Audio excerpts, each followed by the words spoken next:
बातमीचे प्रायोजक आहेत Iqbal fashion, Begumpeth market, Solapur. Basically जे इलेक्शन कमिशननी उत्तरं द्यायला पाहिजे होती राहुलजींच्या लेखानंतर, ती हल्ली अदानींवर अटॅक केला की बीजेपी उत्तर देते, इलेक्शन कमिशनवर अटॅक केला की बीजेपी उत्तर देते. जणू काही देवेंद्र फडणवीस हे इलेक्शन कमिशनचे स्पोक्सपर्सन, प्रवक्ते असल्यासारखं वागत आहेत. आणि खरं तर त्यांनी जो लेख लिहिला त्या माध्यमातून तेच उघड पडले. खूप मुद्दे असे आहेत त्यांचे. काल 11 वर्ष झाली मोदी सरकारला, पण अतिशय फेलियर असं सरकार आहे. शेतकऱ्यांच्या योजना असतील, पीक विम्याच्या योजना असतील, पाण्याच्या जलजीवन मिशन असेल, सगळ्या फेल.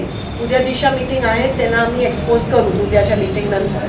पण आज जे काही सत्य परिस्थिती लोकसभा आणि विधानसभेच्या मध्ये घडली 2024 ती त्याबद्दल आणि देवेंद्र फडणवीसचा पूर्ण जो लेख होता त्याबद्दल आम्ही या ठिकाणी बोलत आहोत. मी काही 2-3 गोष्टी तुम्हाला त्यांच्या निदर्शनास आणते. खरं तर chief justice of India, LOP आणि PM या तिघांची कमिटी ही मोदीजींनी स्थापन नाही केली.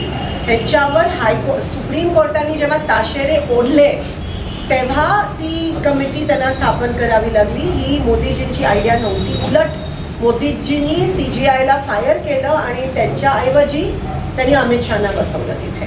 तर तो एक देवेंद्र फडणवीसचा पॉईंट आहे जो मी रिफ्यूट त्या ठिकाणी करते. 1950 पासून काँग्रेस ही कमिटी स्थापन करत होती, पण त्यावेळेस कोणी ऑब्जेक्शन घेतलं नाही. ह्या वेळेस सुप्रीम कोर्टमध्ये तो खटला ह्याबाबत दाखल झाला.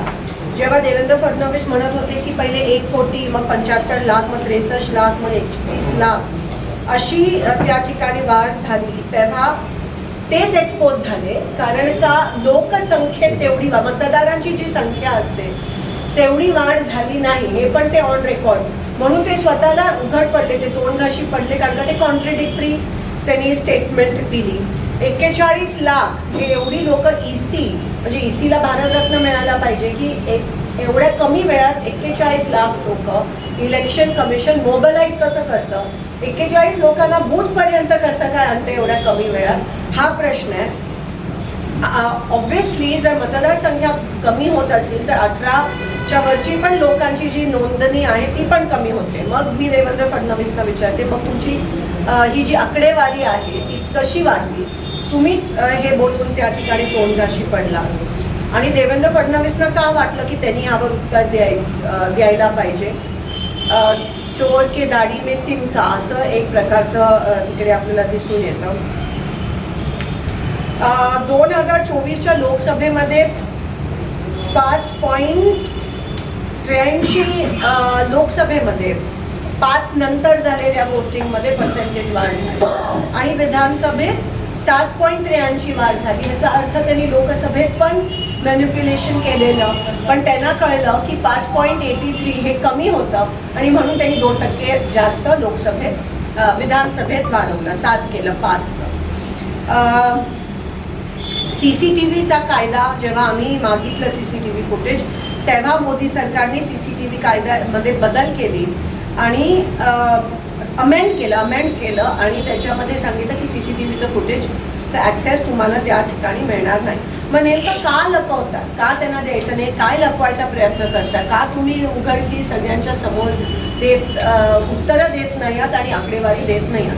आणि फडणवीसजी महाराष्ट्राची धुरा सांभाळा, स्पोक्सपर्सन बनायचं त्या ठिकाणी प्रयत्न करू नका. अकार्यक्षम, अयशस्वी असे तुम्ही प्रवक्ते भाजपचे आहात आणि ECचे आहात.